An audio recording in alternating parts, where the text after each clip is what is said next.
الله أكبر.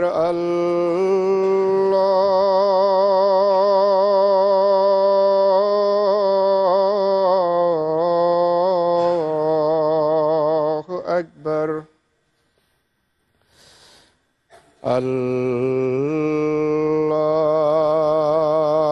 الله أكبر.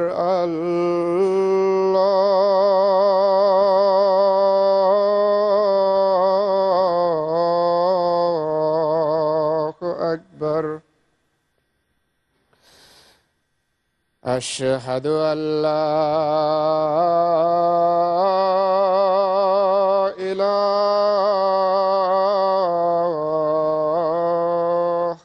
إلا الله. أشهد أن لا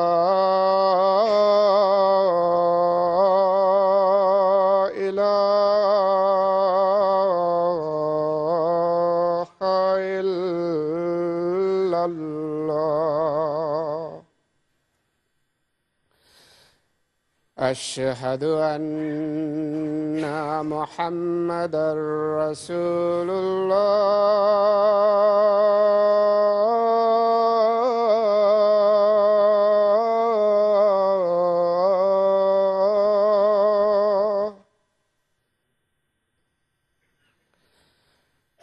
أشهد أن محمدًا رسول الله. حي على الصلاة.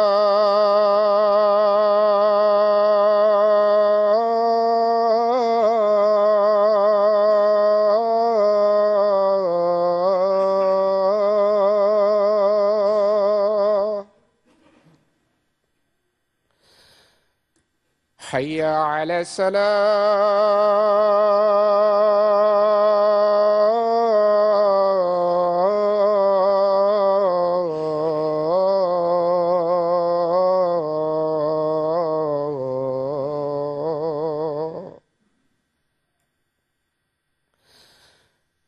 حي على الفلاح.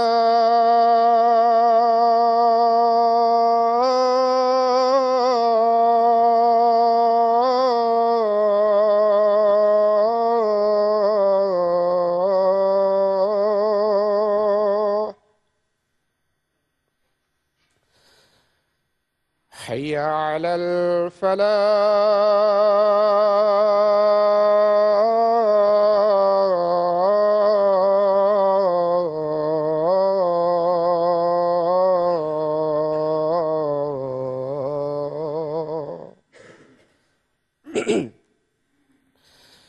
الله أكبر.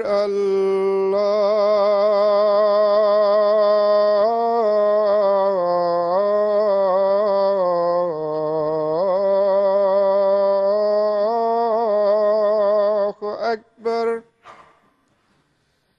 لا إله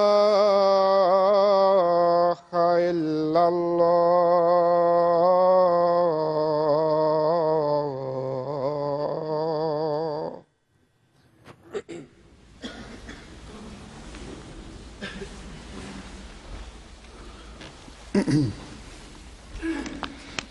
السلام عليكم ورحمة الله.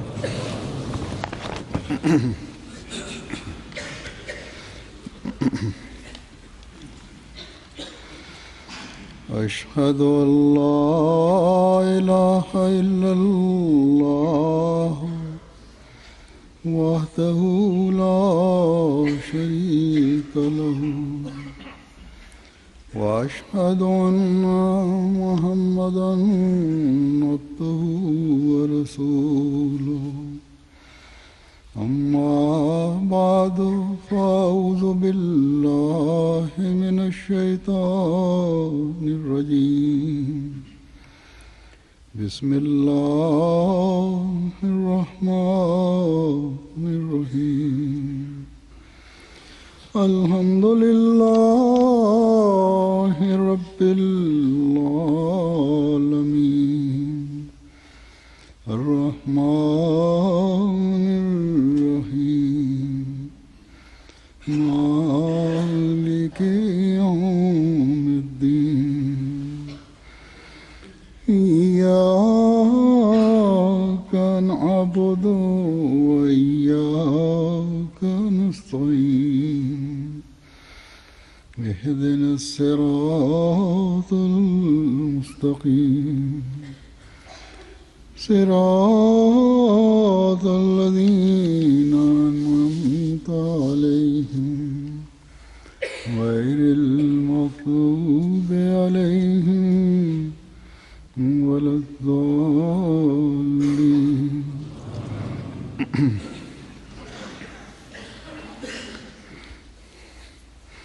حضرت مسیح موعود علیہ الصلوۃ والسلام ایک جگہ فرماتے ہیں کہ میں بھیجا گیا ہوں کہ تا سچائی اور ایمان کا زمانہ پھر آئے اور دلوں میں تقوی پیدا ہو۔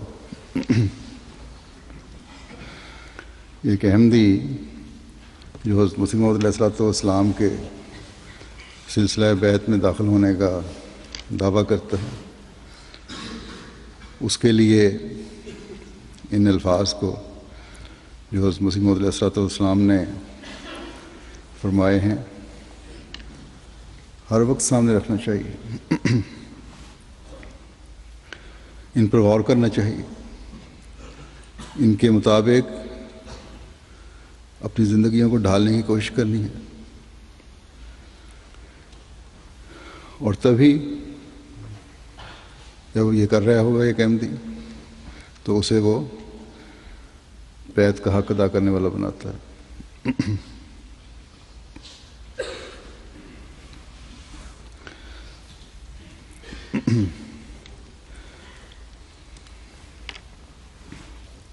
ورنہ تو صرف ایک دعویٰ ہے کہ ہم احمدی ہیں۔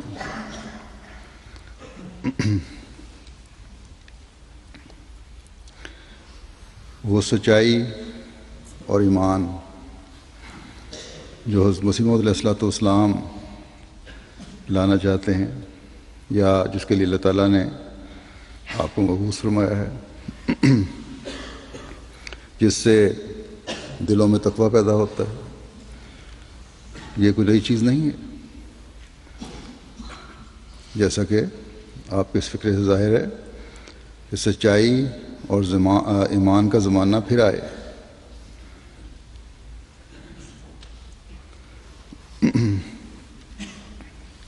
یعنی یہ سچائی اور ایمان اور تقوی کا زمانہ کسی وقت میں تھا جو مفقود ہو گیا ہے، اور اس کو پھر لانا حضرت مسیح موعود علیہ الصلوۃ والسلام کا کام ہے۔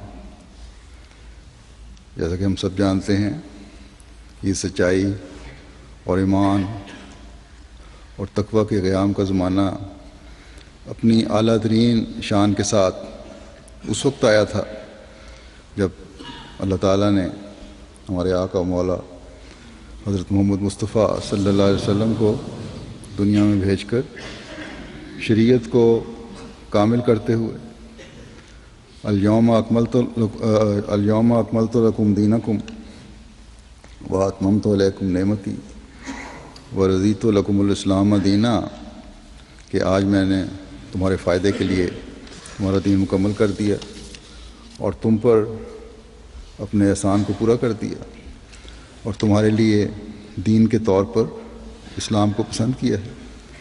یہ اعلان جب اللہ تعالیٰ نے فرمایا تھا، وہ وقت تھا جب یہ سب کچھ قائم ہوا۔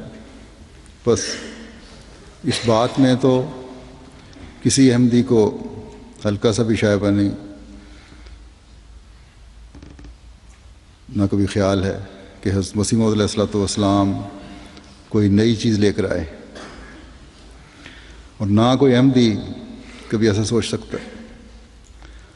آپ نے تو اس سچائی، اس ایمان اور اس تقوی کو دوبارہ دنیا میں قائم کرنے کے لیے قرآن کریم کی پیشگوئی اور آن حضرت صلی اللہ علیہ وسلم کی پیشگوئی مطابق آنا تھا اور آئے ہیں، جو آن حضرت صلی اللہ علیہ وسلم نے قائم فرمائی تھی، اور جس سے مسلمان اپنی شامت اعمال کی وجہ سے محروم کر دیے گئے تھے۔ بس ہم احمدی جب یہ کہتے ہیں کہ ہم نے حضرت مسیح موعود علیہ السلام کو مانا ہے، تو ہمیں یہ دیکھنا ہوگا کہ کیا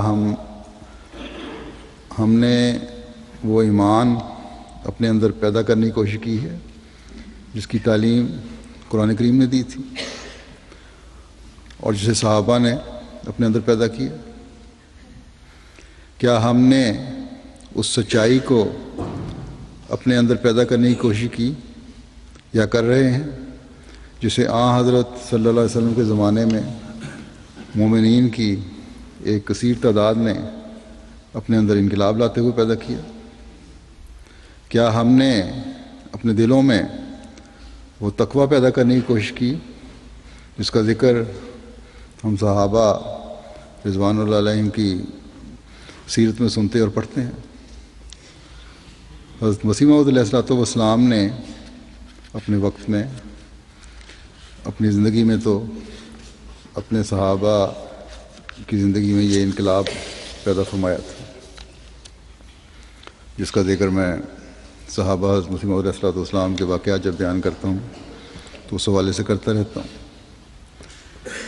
یہ فکرہ جو حضرت مسیح موعود علیہ السلام نے تحریر فرمایا ہے کہ میں بھیجا گیا ہوں تا سچائی اور ایمان کا زمانہ پھر آئے اور دلوں میں تقوی پیدا ہو، اس کے آگے پھر آپ کچھ چند سطریں چھوڑ کے فرماتے ہیں کہ سو یہی افعال میرے وجود کی علت غائی ہیں، یعنی اصل اور بنیادی وجہ ہیں آپ کے وجود کی، آپ کی ذات کی۔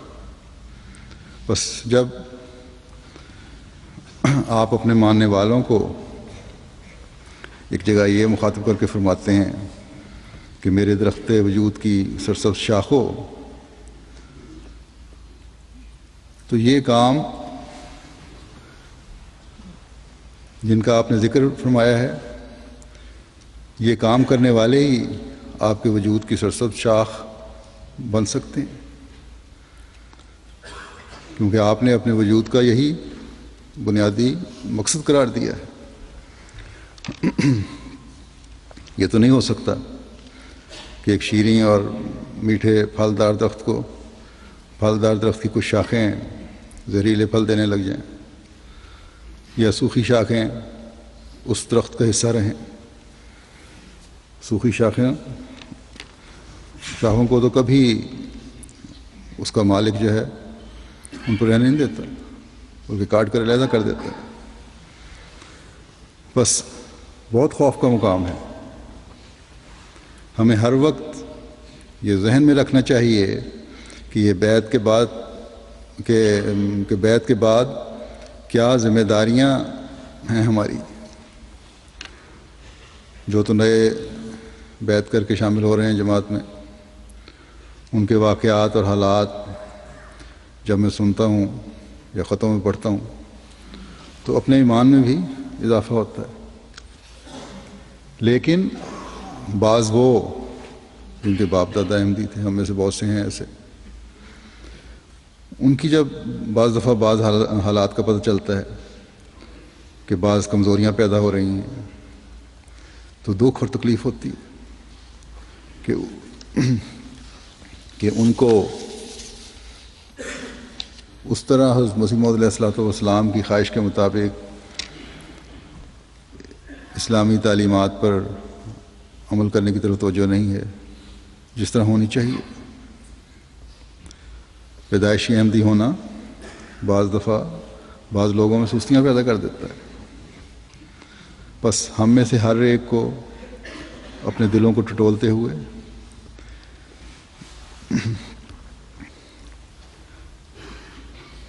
اپنا جائزہ لینا چاہیے، اپنے دلوں کو ٹٹولتے رہنا چاہیے کہ کیا ہم کہیں ایسی سستیوں کی طرف تو نہیں دھکیلے جا رہے جو کبھی خدا نہ کرے واپسی کے راستے ہی بند کر دیں، یا ہم صرف نام کے احمدی کہلانے والے تو نہیں ہو رہے۔ حضرت مسیح موعود علیہ السلام نے اپنے ارشادات میں، اپنی تحریرات میں متعدد جگہ اس بات کی طرف توجہ دلائی ہے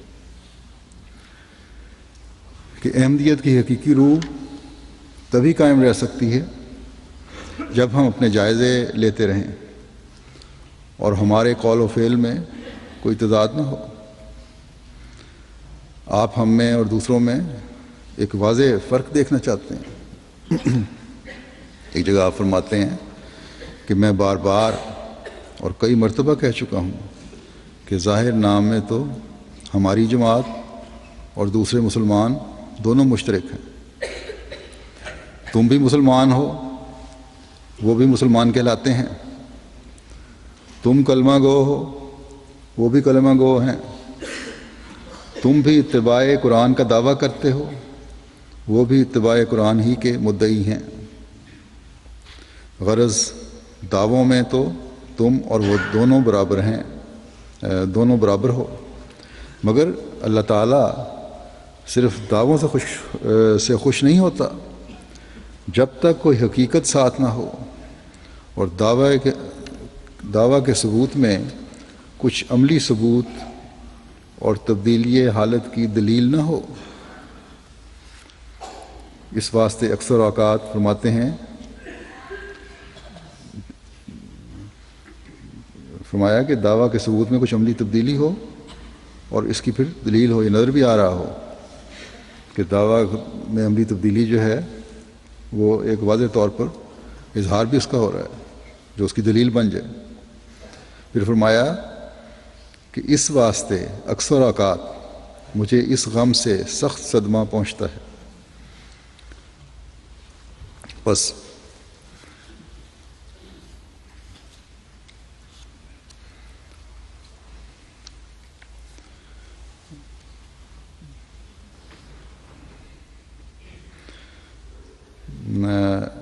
فرمایا کہ اللہ تعالیٰ صرف دعووں سے خوش نہیں ہوتا جب تک کوئی حقیقت ساتھ نہ ہو اور دعویٰ کے ثبوت میں کچھ عملی ثبوت اور تبدیلی حالت کی دلیل نہ ہو۔ اس واسطے اکثر اوقات مجھے اس غم سے سخت صدمہ پہنچتا ہے۔ بس حضرت مسیح موعود علیہ السلام ہم سے عملی ثبوت چاہتے ہیں۔ بس یہ جائزے اگر ہم خود اپنی حالتوں کے لیں تو زیادہ بہتر طور پر اپنا محاسبہ کر سکتے ہیں۔ دوسرے کے کہنے سے بعض دفعہ انسان چڑ جاتا ہے یا بعض دفعہ سمجھانے سے انانیت کا سوال پیدا ہو جاتا ہے، لیکن شرط یہ ہے، یہ مد نظر رکھنے کی ضرورت ہے اپنے جائزے لینے کے لیے کہ ہر وقت یہ ذہن میں ہو کہ اللہ تعالیٰ ہر لمحہ مجھے دیکھ رہا ہے اور میں نے ایک عہد بیعت باندھا ہوا ہے جس کو پورا کرنا میرا فرض ہے۔ تو بہتر طور پر پھر انسان اپنا محاسبہ کر سکتا ہے۔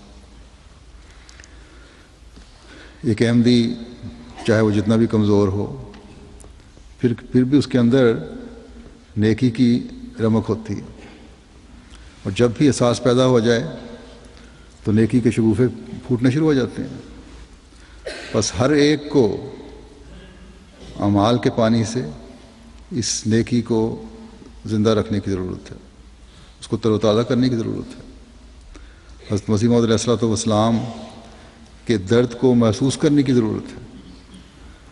جن کو احساس ہو جائے ان کی حالت دیکھتے ہی دیکھتے سوکھی ٹہنی سے سرسبز شاخ میں بدلنا شروع ہو جاتی ہے۔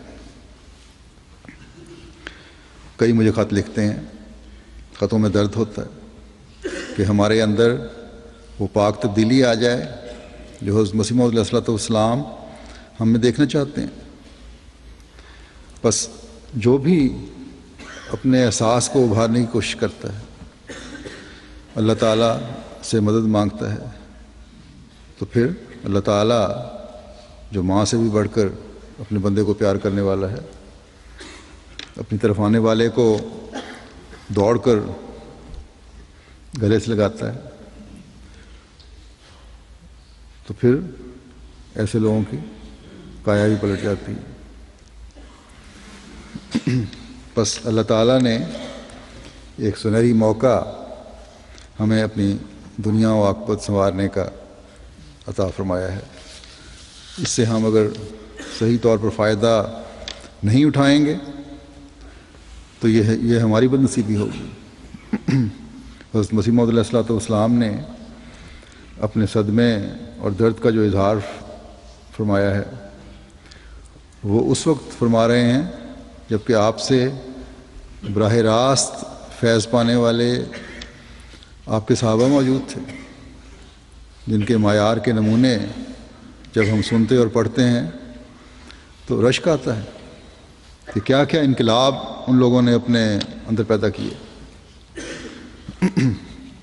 لیکن حضرت مسیح موعود علیہ السلام کا درد دیکھیں، آپ کا معیار تقویٰ دیکھیں جو آپ نے اپنے ماننے والوں سے چاہتے ہیں، کہ اس وقت بھی آپ فرما رہے ہیں بعض کی حالت دیکھ کر کہ مجھے اس غم سے سخت صدمہ پہنچتا۔ تو ہماری کمزوری کی حالت کس قدر صدمہ پہنچانے والی ہے۔ گو آپ آج ہم میں اس طرح موجود نہیں ہیں، لیکن ہماری حالتوں کو تو اللہ تعالیٰ آپ پر ظاہر فرما سکتا ہے کہ کس کس صحابی یا بزرگ یا آپ کے قریبیوں کی اولاد کی کیا کیا حالت ہے۔ وہ لوگ جو حضرت مسیح علیہ السلام کے زمانے میں گندے ماحول سے بچ کر خدا تعالیٰ کی رضا کے حصول کے لیے اپنی دنیا چھوڑ کر مسیح کے دامن سے جوڑ کر اس عہد کے ساتھ اپنی زندگی گزارتے رہے کہ ہمیشہ دین کو دنیا پر مقدم رکھیں گے، ان میں سے بعض کے بچوں کی دینی حالت کمزور ہو گئی اور اس کی کو فکر بھی نہیں ہے بعضوں کو۔ بس ہمیں اپنے بزرگوں کی اپنی حالت سنوارنے کے لیے اپنے بزرگوں کے حالات کی اس نیت سے جگالی کرتے رہنا چاہیے کہ ہمارے سامنے ایک مقصد ہو جسے ہم نے حاصل کرنا ہے۔ ان کی زندگی کے پہلوؤں پر غور کرنا چاہیے، ان کی بیعت کی وجوہات معلوم کرنی چاہیے، تبھی ہم کسی مقصد کے طرف جانے والے ہوں گے اور ان کی خواہشات کو پورا کرنے والے ہوں گے۔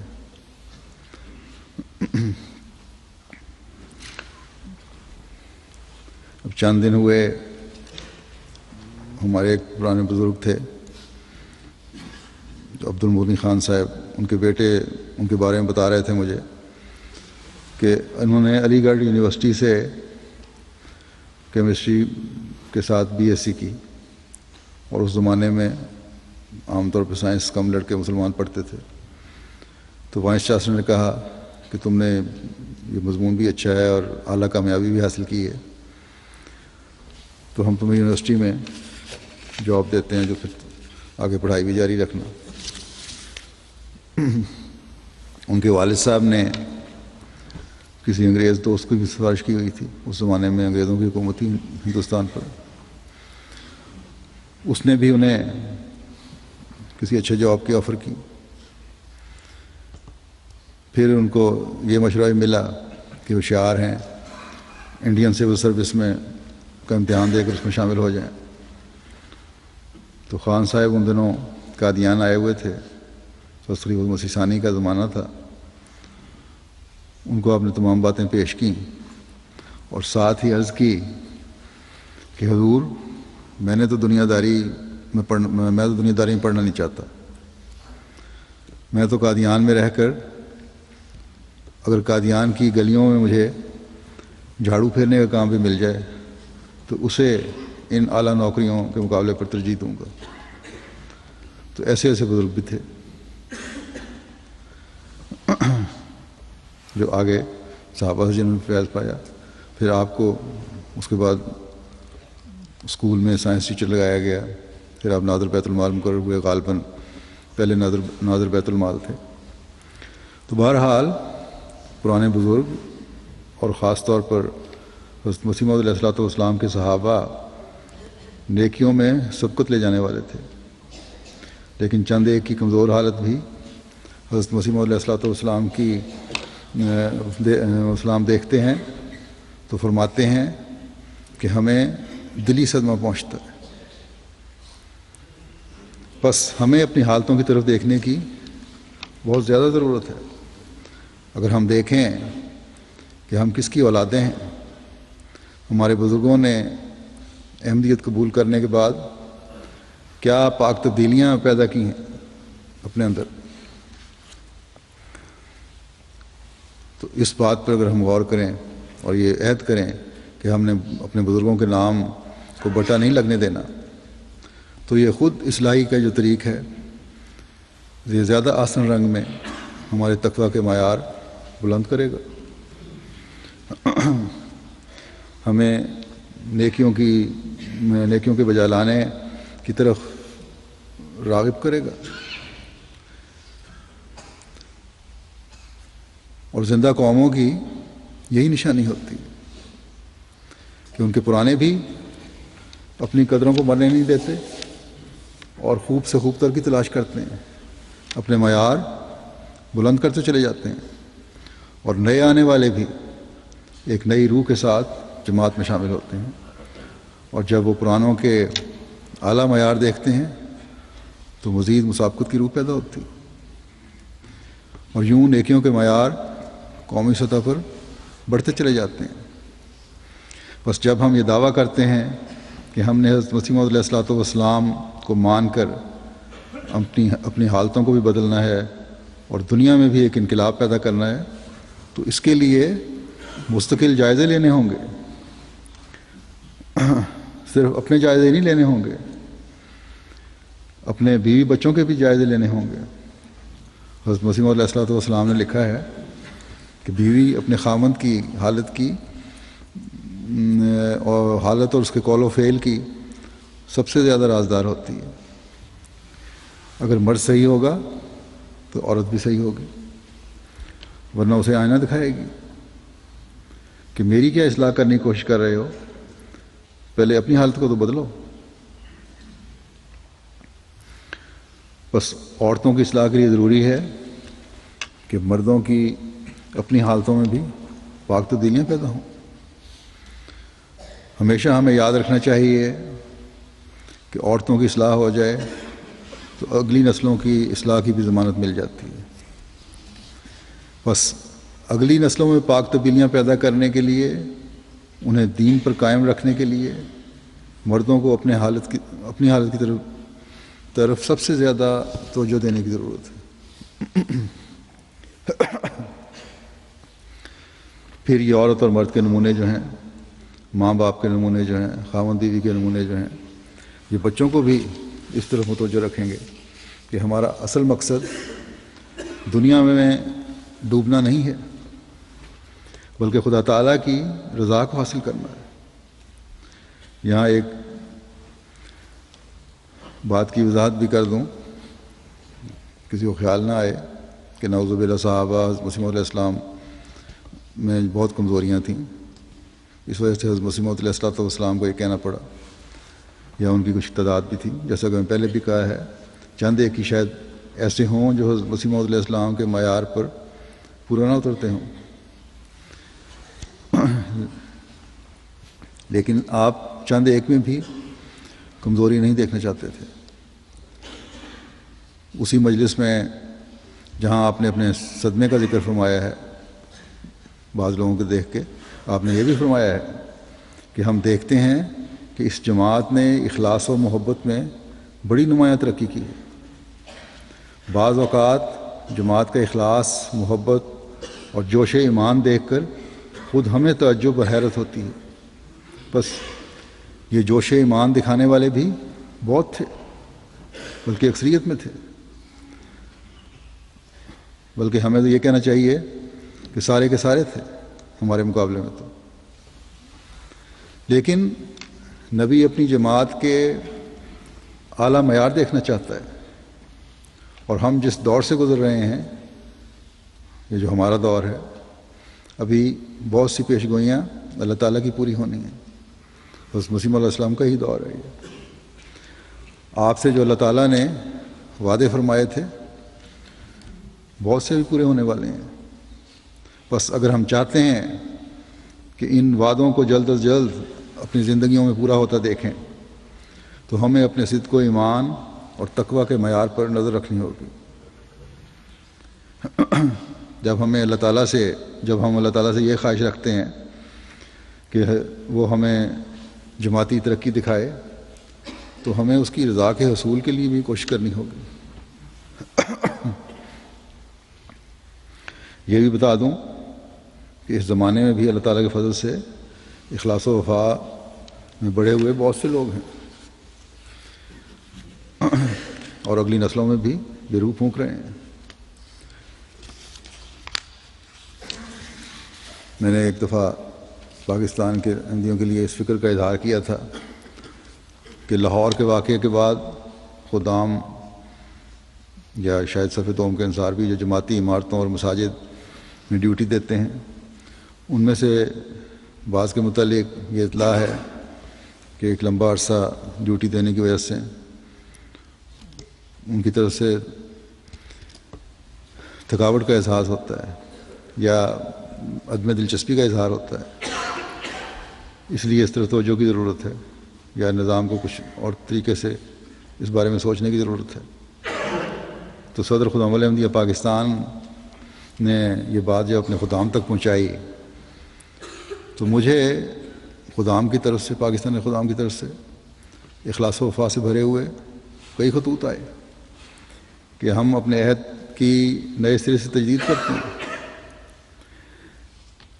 نہ ہم پہلے تھکے تھے اور نہ انشاءاللہ آئندہ کبھی ایسی سوچ پیدا کریں گے کہ جماعتی ڈیوٹیاں ہمارے لیے کوئی بوجھ بن جائیں.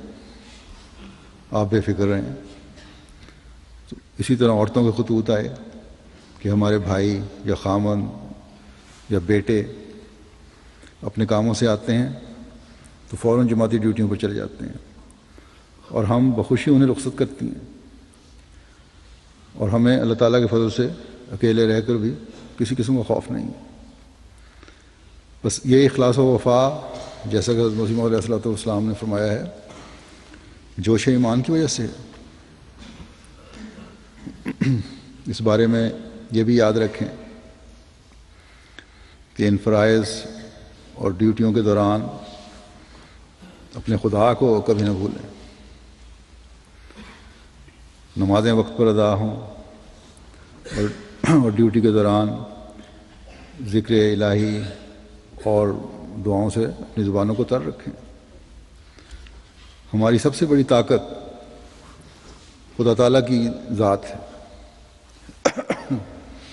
ہمیں جو مدد ملنی ہے وہ خدا تعالیٰ سے ملنی ہے. ہماری تو معمولی سی کوشش ہے جو اس کے حکم کے متحد ہم کر رہے ہیں. جو کرنا ہے وہ تو اصل میں خدا تعالیٰ نے کرنا ہے. بس جب خدا تعالیٰ سے چمٹ جائیں گے تو خدا خود دشمن سے بدلہ لے گا، اس کے ہاتھ کو روکے گا. بس دعاؤں میں کبھی سست نہ ہوں، اور پھر عبادتوں اور دعاؤں اور ذکر الہی کا اثر عملی طور پر عام حالت میں بھی ہر ایک کی شخصیت سے ظاہر ہو رہا ہو، تو تبھی ہم حضرت مسیح موعود علیہ الصلوۃ والسلام کے بتائے ہوئے معیار کو پا سکتے ہیں. حضرت مسیح موعود علیہ الصلوۃ والسلام فرماتے ہیں، ایک جگہ فرماتے ہیں کہ اللہ تعالیٰ فرماتا ہے کہ ان اللہ مع الذین اتقوا والذین هم محسنون. تقوی، طہارت اور پاکیزگی اختیار کرنے والے خدا تعالیٰ کی حمایت میں ہوتے ہیں، اور وہ ہر وقت نافرمانی کرنے سے ترساں و لرزاں رہتے ہیں، ڈرتے اور خوفزدہ رہتے ہیں. بس یہ ہر وقت صرف اللہ تعالیٰ کا تقوی اور خوف ہے جو بندے کی حفاظت بھی کرتا ہے اور اسے دنیاوی خوفوں سے بچا کر بھی رکھتا ہے۔ بس ایک احمدی کو اگر کوئی خوف ہونا چاہیے تو خدا تعالیٰ کا، کہ کہیں وہ ہم سے ناراض نہ ہو جائے۔ حضرت مسیح علیہ الصلوۃ والسلام ایک جگہ فرماتے ہیں کہ خدا نے مجھے مخاطب کر کے فرمایا کہ میں اپنی جماعت کو اطلاع دوں کہ جو لوگ ایمان لائے، ایسا ایمان جو اس کے ساتھ دنیا کی ملونی نہیں، اور وہ ایمان نفاق یا بزدلی سے آلودہ نہیں، اور وہ ایمان اطاعت کے کسی درجے سے محروم نہیں، ایسے لوگ خدا کے پسندیدہ لوگ ہیں۔ اور خدا فرماتا ہے کہ وہی ہیں جن کا قدم صدق کا قدم ہے۔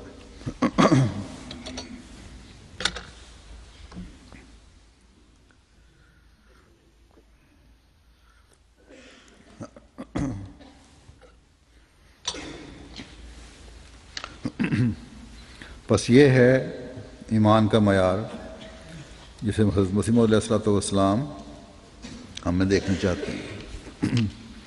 اللہ تعالیٰ ہمیں توفیق دے کہ یہ معیار ہم اپنے اندر پیدا کرنے والے ہیں۔ اس وقت میں اطاعت کے حوالے سے بھی، یہاں اطاعت کا بھی ذکر آیا تھا، کچھ کہنا چاہتا ہوں۔ حضرت مسیح علیہ الصلوۃ والسلام نے فرمایا کہ اطاعت کے کسی درجے سے بھی محروم نہ ہو۔ اطاعت کے مختلف درجے ہیں یا مختلف صورتیں ہیں جن پہ ہمیں نظر رکھنی چاہیے۔ اطاعت کے مختلف معیار ہیں۔ نظام جماعت کی اطاعت ہے، اللہ تعالیٰ کے احکامات کی پہ عمل کرنا ہے، یہ اطاعت ہے۔ اسی طرح اور بہت ساری چیزیں انسان سوچتا رہے تو ہر چیز ایک نظام میں سموئے جانے کے لیے اور نظام پر پوری طرح عمل کرنے کے لیے، اللہ تعالیٰ کا فرمانبردار بننے کے لیے ایک اطاعت ہی ہے جو جس کی طرف نظر رہے تو اس کو آگے قدم اس کے بڑھتے چلے جاتے ہیں۔ معیار ہے اطاعت کا مثلا، اس کی ایک معراج جو ہے ہمیں جماعت احمدیہ کے تاریخ میں خلیفۃ المسیح اول کی نظر آتی ہے کہ جب حضرت مسیح علیہ الصلوۃ والسلام کی تار آئی کہ فوری آ جاؤ، تو آپ اپنے مطلب میں اپنے کلینک میں بیٹھے تھے، وہیں سے جلدی سے روانہ ہو گئے۔ یہ بلاوا اسی شہر سے نہیں آ رہا تھا کہ چلے گئے اسی طرح اٹھ کے، بلکہ حضرت مسیح علیہ الصلوۃ والسلام دہلی میں تھے اور اس خلیفہ اول قادیان میں۔ گھر والوں کو پیغام بھیج دیا کہ میں جا رہا ہوں، کوئی زیادہ راہ، کوئی خرچ، کوئی کپڑے، کوئی پیکنگ سامان وغیرہ کرنے کی ضرورت نہیں سمجھی، سیدھے اسٹیشن پہ پہنچ گئے۔ گاڑی کچھ لیٹ تھی تو ایک واقف شخص ملا، امیر آدمی تھا، اس نے اپنے مریض کو دکھانا چاہا اور درخواست کی۔ گاڑی لیٹ ہونے کی وجہ سے آپ نے مریض کو دیکھ لیا، اور اس مریض کو دیکھنے کی جو فیس ملی آپ کو، وہی آپ کا سفر کا خرچ بن گیا۔ اس طرح اللہ تعالیٰ نے آپ کا انتظام فرما دیا اور اپنے آقا کے حضور حاضر ہو گئے۔ اور جب وہاں پہنچے تو پتہ چلا کہ حضرت مسیح علیہ الصلوۃ والسلام نے اس طرح نہیں فرمایا تھا کہ فوری آ جائیں، تار لکھنے والے نے تار میں لکھ دیا تھا کہ فوری پہنچیں۔ لیکن یہ کوئی شکوہ نہیں کہ کیوں مجھے تنگ کیا، اس طرح میں آیا، بڑی خوشی سے وہاں بیٹھے رہے۔ تو یہ ہے اعلیٰ درجے کا معیار اطاعت کا، کہ ہر سوچ اور فکر حکم کے آگے بے حیثیت ہے۔ اور پھر اللہ تعالیٰ کا بھی سلوک یہ ہے، جیسے کہ میں نے کہا کہ انتظامات بھی فرما دیے ساتھ ساتھ۔ ایسے ہی لوگ ہیں جن کے بارے میں اللہ تعالیٰ اپنی پسندیدگی کا اظہار فرماتا ہے۔ بس یہ ہمارے لیے بھی اسوہ ہے۔ پھر نظام جماعت ہے، اس میں چھوٹے سے چھوٹے عہدیدار سے لے کر خلیفہ وقت تک کی اطاعت ہے۔ اور اصل میں تو یہ تسلسل ہے اللہ تعالیٰ اور رسول کی اطاعت کرو، جیسا کہ ہاں حضرت صلی اللہ علیہ وسلم نے فرمایا ہے کہ جس نے میرے امیر کی اطاعت کی اس نے میری اطاعت کی، اور جس نے میری اطاعت کی اس نے خدا تعالیٰ کی اطاعت کی۔ بس نظام جماعت کی اطاعت کے بنیادی درجے کے حصول کے لیے انتہائی ضروری ہے، چھوٹے سے چھوٹی سطح پر بھی۔ کسی بھی جماعت یا اگر دنیاوی لحاظ سے دیکھیں تو کسی دنیاوی تنظیم یا حکومت کو چلانے کے لیے بھی ایک نظام ہوتا ہے اور اس کی ضرورت ہوتی ہے، اس کے بغیر نظام چل نہیں سکتا۔ دنیاوی حکومتوں میں بھی ہر درجے پر اس کے نظام چلانے کے لیے کچھ قانون اور قواعد ہوتے ہیں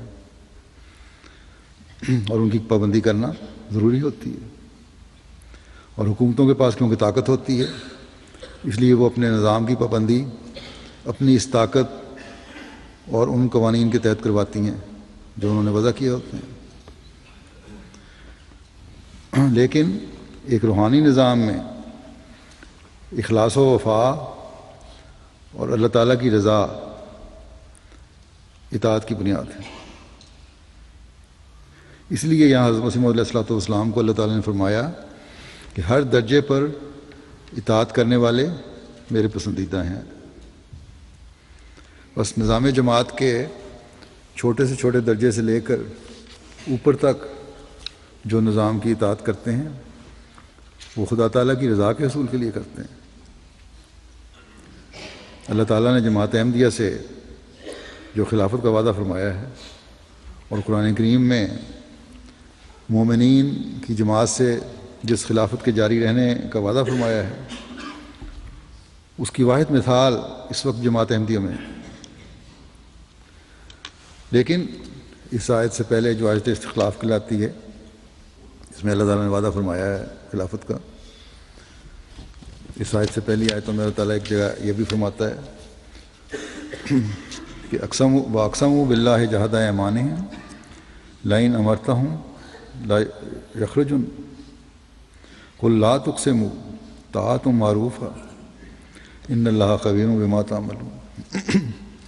اور انہوں نے اللہ کی پختہ قسمیں کھائیں کہ اگر تو انہیں حکم دے تو وہ ضرور نکل کھڑے ہوں گے، تو کہہ دے کہ قسمیں نہ کھاؤ، دستور کے مطابق اطاعت کرو، یقیناً اللہ جو تم کرتے ہو اس سے ہمیشہ باخبر رہتا ہے۔ اور یہاں اللہ تعالیٰ نے مومنوں والی اطاعت کی طرف توجہ دلائی ہے کہ مومن کس طرح اطاعت کرتے ہیں، چونکہ جب وہ کوئی حکم سنتے ہیں تو وہ سمعنا و اطعنا کہتے ہیں، اسی کا اعلان کرتے ہیں کہ ہم نے سنا اور ہم نے اطاعت کی۔ ہماری مرضی کے خلاف جب بات ہو یا ہماری موافق بات ہو ہمارا فرض اطاعت کرنا ہے۔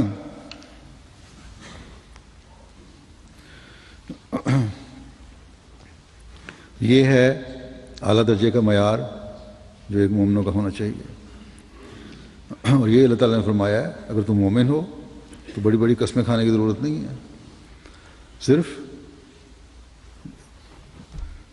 اطاعت در معروف کرو، جو دستور کے مطابق اطاعت ہے وہ کرو۔ کھڑے ہو کر اگر ہم یہ تو کر رہے ہوں کہ جو بھی معروف فیصلہ فرمائیں گے اس کی پابندی کرنی ضروری سمجھیں گے، لیکن جب فیصلے ہوں تو اس پر لیت العال سے کام لیں۔ بس اللہ تعالیٰ فرماتا ہے کہ حقیقی مومن وہ ہے جو صرف قسمیں نہیں کھاتا بلکہ ہر حالت میں اطاعت کا اظہار کرتا۔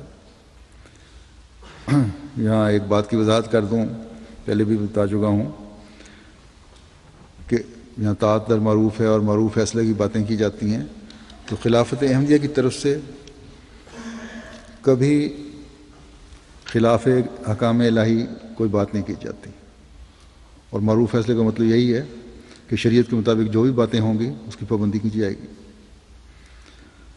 اگر اس یقین پر ہر احمدی قائم ہے کہ خلافت کا سلسلہ خلافت لا منہاج نبوت ہے، تو اس یقین پر بھی قائم ہونا ہوگا کہ کوئی غیر شرعی حکم خلافت کے رسم میں نہیں مل سکتا۔ اسی طرح سے نظام جماعت بھی ہے، جب خلافت کے نظام کے تحت کام کر رہا ہے تو کوئی غیر شرعی حکم نہیں دے گا وہ، اور اگر دے گا کسی وجہ سے یا غلطی سے کوئی ایسا حکم آ جاتا ہے تو خلیفہ وقت اس کی درستی کر دے گا جب اس تک وہ معاملہ پہنچتا ہے۔ بس جب خلافت کے استحکام کے لیے ایک احمدی دعا کرتا ہے تو ساتھ ہی اپنے لیے بھی یہ دعا کرے کہ اطاعت کا اعلیٰ ترین معیار میں قائم کرنے والا بنوں، تاکہ اللہ تعالیٰ کا پسندیدہ رہوں اور خلافت کے انعام سے جڑا رہوں، جس ہدایت پر قائم ہو گیا ہوں اس سے خدا تعالیٰ کبھی محروم نہ رکھے۔ بس بعض دفعہ بعض لوگ اپنے ذاتی مفادات کی وجہ سے نظام جماعت پر بد اعتمادی کا اظہار بھی کر جاتے ہیں اور اس انعام سے محروم ہو جاتے ہیں جو اللہ تعالیٰ نے اب 1400 سال بعد عطا فرمایا ہے۔ مثلاً بعض دفعہ قضائی معاملات میں مثلاً بعض قانونی مجبوریوں کی وجہ سے اور قضائی نظام میں جو حقیقتاً جماعت کے اندر تو ایک نظام ہے جس کی حقیقت ثالثی نظام کی ہے، اس میں جب تحریر مانگی جاتی ہے کہ اس ثالثی اور قضائی فیصلے پر کو میں خوشی سے ماننے کو تیار ہوں اور کوئی اعتراض نہیں ہوگا، اور اس نظام میں خود جا رہا ہوں اپنی خوشی سے اپنے معاملے کو لے کر، تو جب یہ تحریر مانگی جاتی ہے اور اب نئے سرے سے کچھ تحریر لکھوائی جانے لگی ہے تو بعض لوگ انکار کر دیتے ہیں، یہ بزنی کرتے ہوئے کہ ہمارے جو فیصلے ہیں وہ ہمارے خلاف ہوں گے، اس لیے ہم تحریر نہیں دیں گے۔ تو ایسے لوگوں کی شروع سے ہی نیت نیک نہیں ہوتی، صرف ایک لمبا لٹکانا چاہتے ہیں کہ چلو یہاں سے کچھ عرصہ ٹالو کسی معاملے کو، اس کے بعد یہاں نہیں فیصلہ ہوگا تو حکومت کی عدالتوں میں لے جائیں گے۔ بہرحال اور پھر جب یہ لوگ یہاں سے انکار کر کے دنیاوی عدالتوں میں جاتے ہیں اور وہاں مرضی کے خلاف جب فیصلے ہو جاتے ہیں تو پھر قضا میں آنے کی کوشش کرتے ہیں، تو ایسے لوگوں کے معاملات پھر جماعت نہیں لیتی، کیونکہ وہ پہلی دفعہ ہی اطاعت سے باہر نکل گئے ہیں، انہوں نے اعتماد نہیں کیا نظام جماعت پہ، اور نتیجہ ظاہر ہے کہ اللہ تعالیٰ فرماتا ہے، اللہ تعالیٰ بھی یہی فرماتا ہے کہ وہ اطاعت سے باہر ہیں اور پھر میرے ناپسندیدہ ہیں۔ اور جب انسان اللہ تعالیٰ کا ناپسندیدہ ہو جائے، چاہے وہ ظاہر میں جماعت کا ممبر بھی کہلاتا ہو، حقیقتاً وہ جماعت کے اس فیض سے فیض نہیں پا سکتا جو خدا تعالیٰ افراد جماعت کو جماعت کی برکت سے پہنچاتا ہے۔ بس بظاہر چھوٹی چھوٹی باتیں ہوتی ہیں لیکن ذاتی اناؤں اور بدظنیوں کی وجہ سے اللہ تعالیٰ کے فضلوں سے محروم کر دیتی ہیں۔ بس ہر احمدی کو کوشش کرنی چاہیے کہ خدا تعالیٰ کا پسندیدہ بننے کی کوشش کرے کہ اسی میں ہماری اور ہماری نسلوں کی بقا ہے۔ اس کے ساتھ ہی میں عہدیداران جماعت سے بھی یہ کہوں گا کہ وہ خلافت کے حقیقی نمائندے تبھی کہلا سکتے ہیں جب انصاف کے تقاضوں کو خدا کا خوف رکھتے ہوئے پورا کرنے والے ہوں۔ کسی بھی عہدیدار کی وجہ سے کسی کو بھی ٹھوکر لگتی ہے تو وہ عہدیدار بھی اس کا اسی طرح قصوروار ہے، کیونکہ اس نے خدا تعالیٰ کی دی ہوئی امانت کا حق ادا نہیں کیا۔ اگر اس کی غلطی کی وجہ سے ٹھوکر لگ رہی ہے اور جان بوجھ کر کہیں ایسی صورت پیدا ہوئی ہے تو بہرحال وہ قصوروار ہے اور امانت کا حق ادا نہ کرنے والا ہے۔ بس ہر احمدی کو چاہیے کہ وہ کسی بھی مقام پر ہو ہمیشہ یہ سمجھنا چاہیے کہ میں نے اپنے عہد بیت کو قائم رکھنے کے لیے، اپنے ایمان کو قائم رکھنے کے لیے ہر حالت میں صدق اور تقوی کا اظہار کرتے چلے جانا ہے، تاکہ حضرت مسیح موعود علیہ الصلوۃ والسلام کی بعثت کو کے مقصد کو پورا کرنے والا بن سکوں۔ حضرت مسیح موعود علیہ الصلوۃ والسلام ایک جگہ فرماتے ہیں کہ میں کثرت جماعت سے کبھی خوش نہیں ہوتا، کہ صرف تعداد جماعت جو ہے یہ خوشی کی بات نہیں ہے۔ حقیقی جماعت کے معنی یہ نہیں ہے کہ ہاتھ پر ہاتھ رکھ کر صرف بیعت کر لی، بلکہ جماعت حقیقی طور پر جماعت کہلانے کی تب مستحق ہو سکتی ہے کہ بیعت کی حقیقت پر کاربند ہو، سچے طور سے ان میں ایک پاک تبدیلی پیدا ہو جاوے اور ان کی زندگی گناہ اور علائش سے بالکل صاف ہو جاوے، نفسانی خواہشات اور شیطان کے پنجے سے نکل کر خدا تعالیٰ کی رضا میں محو ہو جاویں، حق اللہ اور حق العباد کو فراخ دلی سے پورے اور کامل طور سے ادا کریں، دین کے واسطے اور اشاعت دین کے لیے ان میں ایک تڑپ پیدا ہو جاوے، اپنی خواہشات اور آرزوؤں کو فنا کر کے خدا کے بن جاویں۔ فرمایا کہ متقی وہی ہیں کہ خدا تعالیٰ سے ڈر کر ایسی باتوں کو ترک کر دیتے ہیں جو منشاء الہی کے خلاف ہیں، نفس اور خواہشات نفسانی کو اور دنیا ما فیہا کو اللہ تعالیٰ کے مقابلے میں ہیچ سمجھیں۔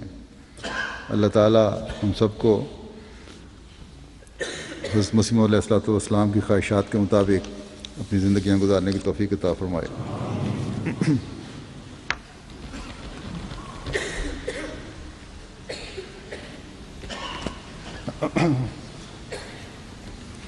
الحمد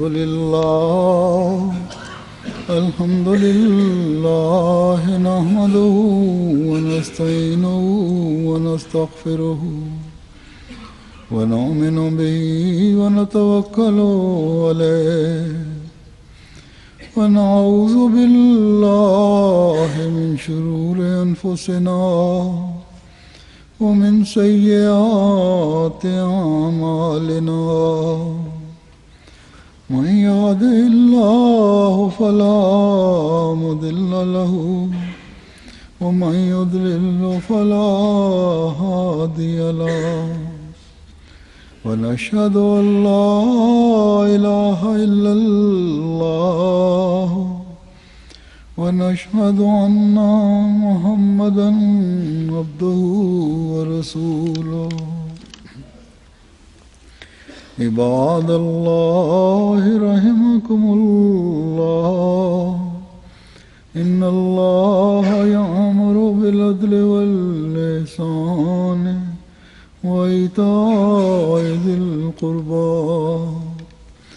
وینہی عن الفحشاء والمنکر والبغی یعظکم لعلکم تذکرون۔ اذکروا اللہ یذکرکم وادعوہ یستجب لکم ولذکر اللہ اکبر۔